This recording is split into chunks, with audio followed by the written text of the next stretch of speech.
Приветствую, скитальцы! Если вы не знаете, в какой шутан поиграть, и вас задолбали такие проекты, как Call of Duty или Battlefield, с просьбами купить очередной скинчик или батлпассик, а низкополигональные шутеры, как, например, BattleBit, просто неприятны глазу, то мне кажется, я нашел для вас плюс-минус оптимальное решение проблемы. Но если не для вас, то для себя уж точно. Blindside 2 — это бесплатный ММО-шутер с открытым миром, где нам предстоит взять на себя роль солдата будущего, вступившего на путь войны за планету Аураксис. Здесь нас ждут большие открытые карты в виде 5 континентов, а также 3 внутриигровые фракции. На самом деле их тут 4, но с некоторыми оговорками. В бой, помимо простой пехоты, комплектом также идет наземная, воздушная и морская техника. И согласитесь, звучит бодро, а если учитывать, что в прайм-тайм в замесах участвуют от 100, 200 и до 300 человек, и возможно даже больше, и при всем в этом вас будет осыпать градом снарядов всяческой техники, не игра, а сказка, подумаете вы. Но, к сожалению, просматривая статистику онлайна, я могу лишь предрекать постепенное увядание данного проекта. Онлайн с 2022 года по 2023 нехило так снизился, и это довольно грустные звоночки для столь уникального в своем роде проекта, шутера, распространяющегося по системе F2P. Ну, так-то оно и не удивительно, ведь в Blindside довольно высокий порог вхождения. Умирать мы будем часто, даже слишком, ведь в пылу жесточайших сражений новобранец, прошедший обучение, вряд ли сможет быстро адаптироваться. Он еще не знает местности, преимуществ, условную мету и тонкости геймплея, а игра не особо торопится рассказывать все свои секреты. Так что, собирая всю волю в кулак, а.к.а. космодесант, новичкам необходимо двигаться вперед, превозмогая боль. Это вам не колда и не батла, это Planetside. И теперь уж пора поговорить про суть игры. Планета Аураксис объята пламенем войны между 3 основными фракциями.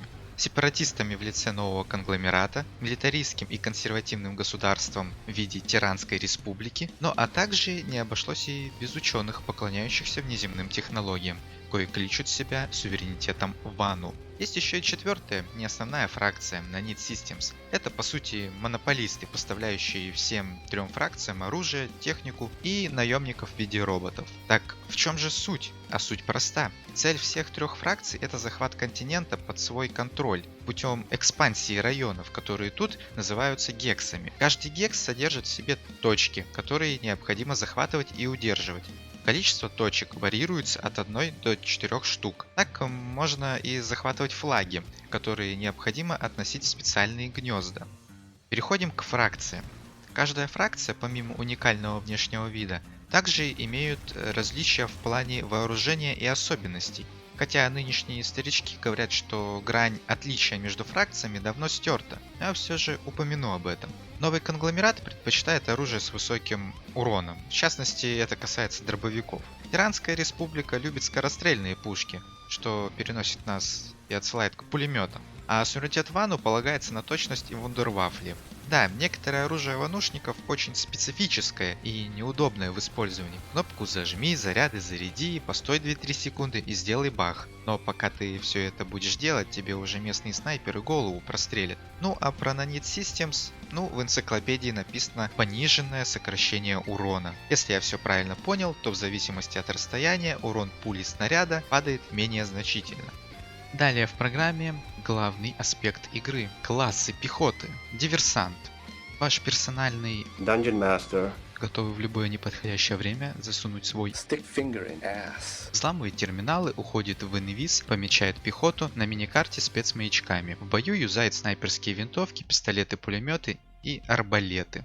Десантник – мобильный пехотинец с реактивным ранцем, занимает неожиданные позиции на деревьях, скалах и крышах зданий, а за пазухой держит связку С4 и ракетную винтовку для уничтожения бронетехники на ближней дистанции. В плане оружия крайне универсален.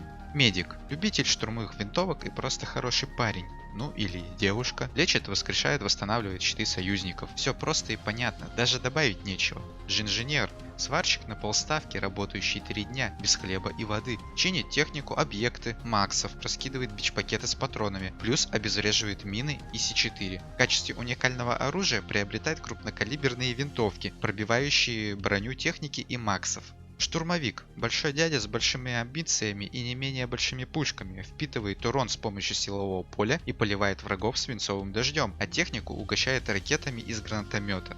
Ну и заканчивает наш список классов Макс. Пехотинец в экзокостюме с двумя пушками, спаянными прямиком с его клешнями. Макс – фракционный класс, и он разительно отличается по вооружению и уникальному умению в каждой фракции. Обладает отличной боевой мощью и живучестью, но обделен мобильностью.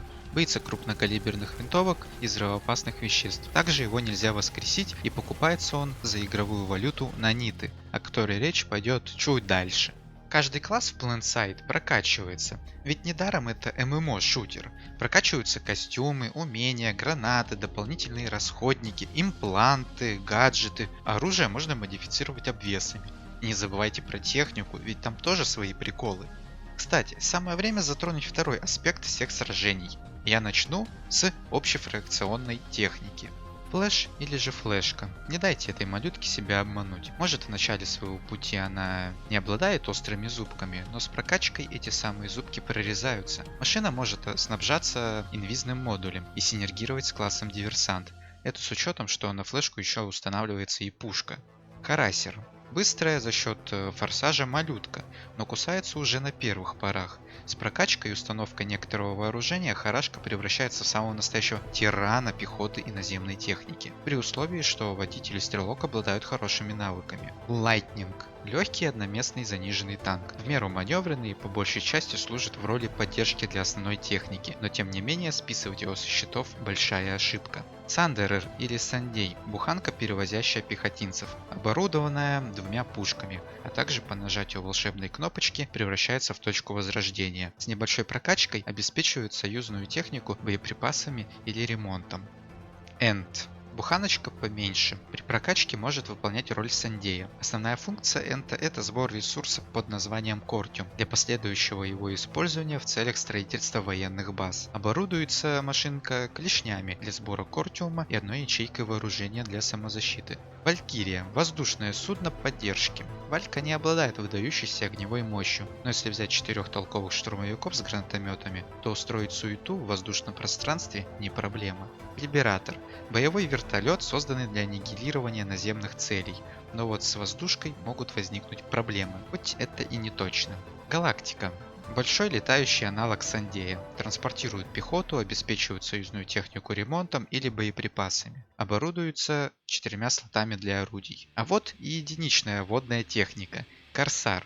Штурмовое судно, вмещающее в себя до 8 солдат. Используется только на континенте Ашур, и то встречается не так уж часто. Далее переходим к фракционной технике. И про воздушку тут я рассказывать не буду особо, ибо не знаю ее сильных и слабых сторон. Все они примерно плюс-минус одинаковые и не имеют существенной разницы в уникальных преимуществах. Скажу просто название и кое-что уточню.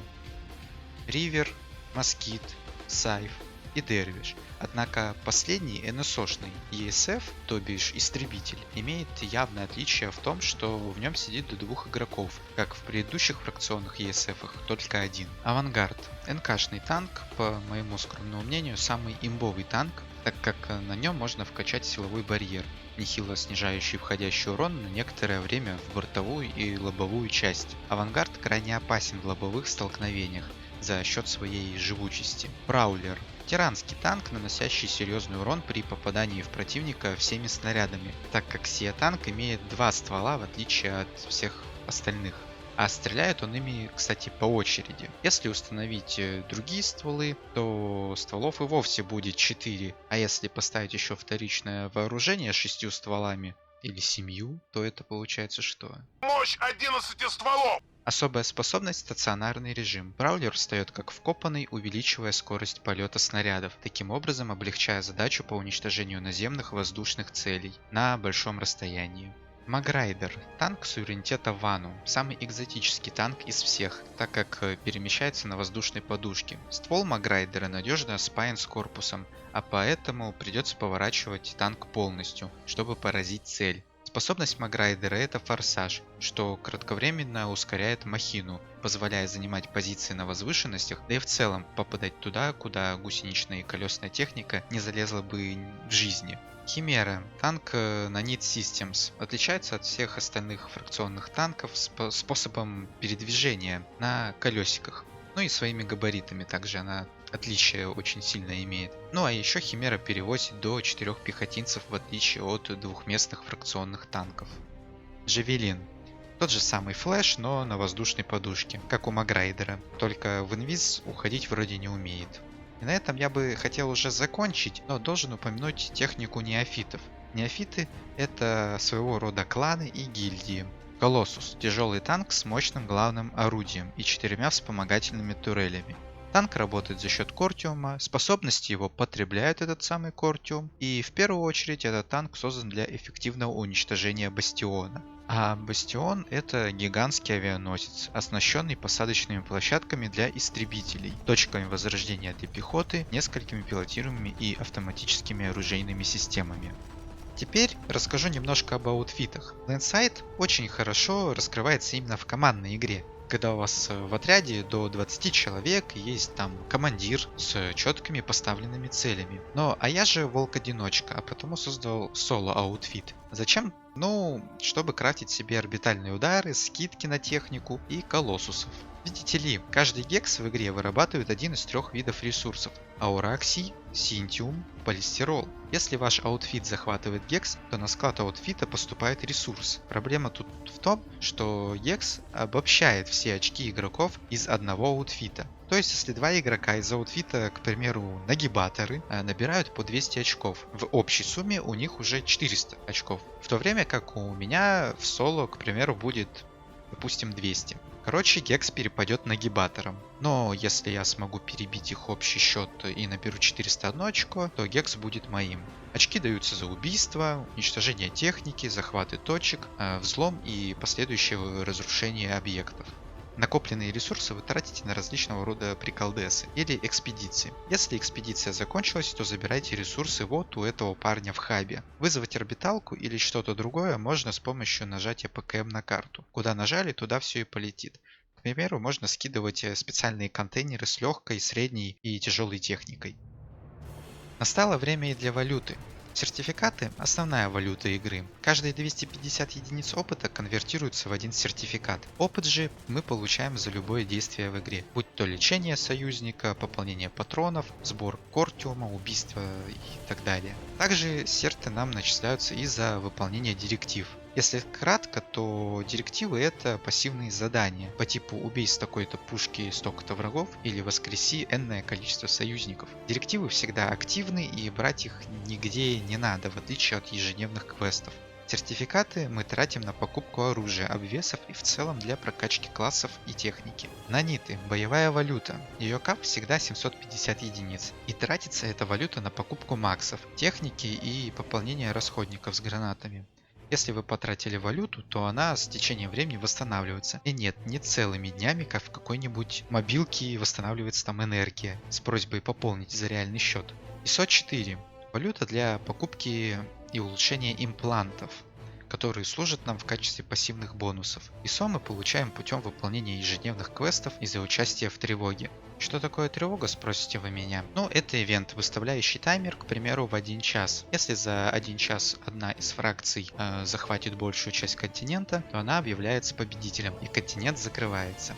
А бои перетекают на другую локацию. При этом, если вы поучаствовали в тревоге и вышли из игры, то вы все равно получите награду, в зависимости от вашего вклада в победу, или поражение.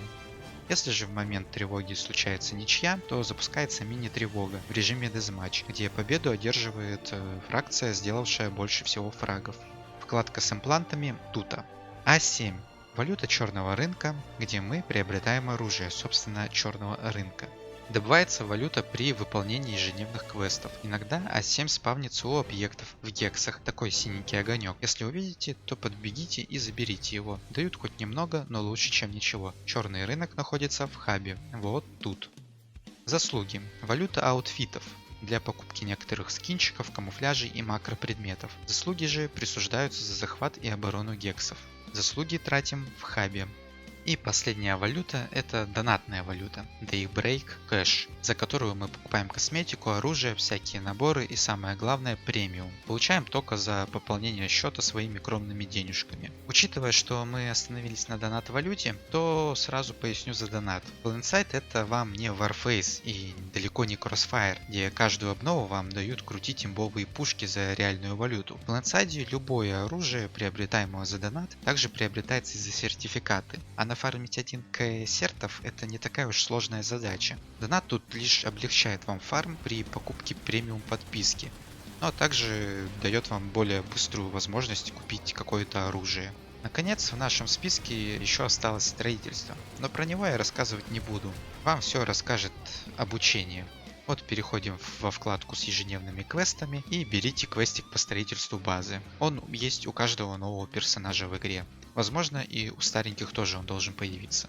И вот я рассказал кучу всего интересного.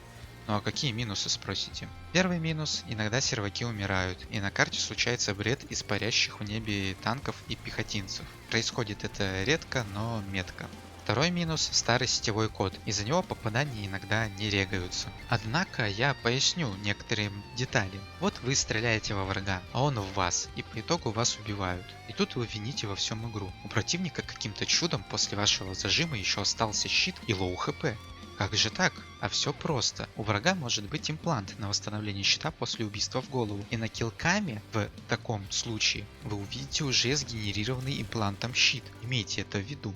Поясню еще один момент. Если враг вас попадает и вы ведете огонь в ответ, то камера шатается и ваша кучность стрельбы ухудшается, из-за чего появляется ощущение, что вы вроде выпустили пол обоймы, а враг вас как-то перестрелял. Чтобы такого не было, установите имплант, снижающий тряску экрана при ранении. Третий минус — высокий порог вхождения, но об этом я уже говорил. Четвертый — у проекта падает онлайн, тоже обговаривал выше, еще в самом начале. Пятый — глобальные обновления выходят редко. А что по читерам? Ну да, они есть, но по моим ощущениям встречаются крайне редко. Перед тем, как подвести итог, дам парочку советов новичкам. Совет 1. Не торопитесь покупать оружие для пехоты. Стоковое вооружение хорошо сбалансировано, и даже ветераны Blindsight играют с ним. Если же все же решили прикупить ствол, то отправьтесь на полигон и протестируйте оружие, и уже потом делайте выбор. На полигоне также тестируется техника и улучшения как для классов, так и для техники. Совет 2. Играя за инженера и медика, качайте в первую очередь их устройства, чтобы быстрее чинить, лечить, воскрешать и раздавать патроны на большом расстоянии. Это очень сильно облегчает фарм сертификатов. Совет 3. Определитесь, какой класс вам больше нравится, и сперва вкидывайте серты именно в него. Также и с техникой, но никто не мешает качать все по мере надобности. Совет 4. Используйте передислокацию для более быстрого перемещения между гексами. Не обязательно бегать пешком или покупать технику для перемещения. Совет 5. Выполняйте квесты, валюта лишней не бывает. Как итог, если вы любите шутеры, то вам точно стоит окунуться в Blindsight 2, проведя пару десятков часов в безумных боях. Тут вам и строительство, класс, и техника. Делайте что хотите и приносите пользу своей фракции. Ну, или играйте на себя, как это делаю я. Главное получать удовольствие от процесса, не так ведь? Еще загляните в описание под видео, там вы найдете 3 пропагандистских ролика каждой фракции. Посмотрите их, они не займут много времени и точно помогут вам определиться с какой фракции вам стоит начать свой путь. В целом, никто не мешает вам играть разными фракциями. В любое время можно всегда зайти за любую фракцию. А также, если вы новичок, то обязательно посетите канал дядюшки Девастатора. Там у него есть цикл видосов для совсем зеленых. Очень поможет вам сориентироваться по игре. И на этом я заканчиваю этот ролик. Что я хочу сказать? Ну, хочу сказать первое, что пишите комментарии, вставляйте их, задавайте вопросы. Я постараюсь ответить. Ставьте лайк или дизлайк. Ну и что? Подписывайтесь или не подписывайтесь на канал, тут уже кому как. Что ж, до новых встреч, скитальцы. Может быть, увидимся на полях сражений Аураксиса.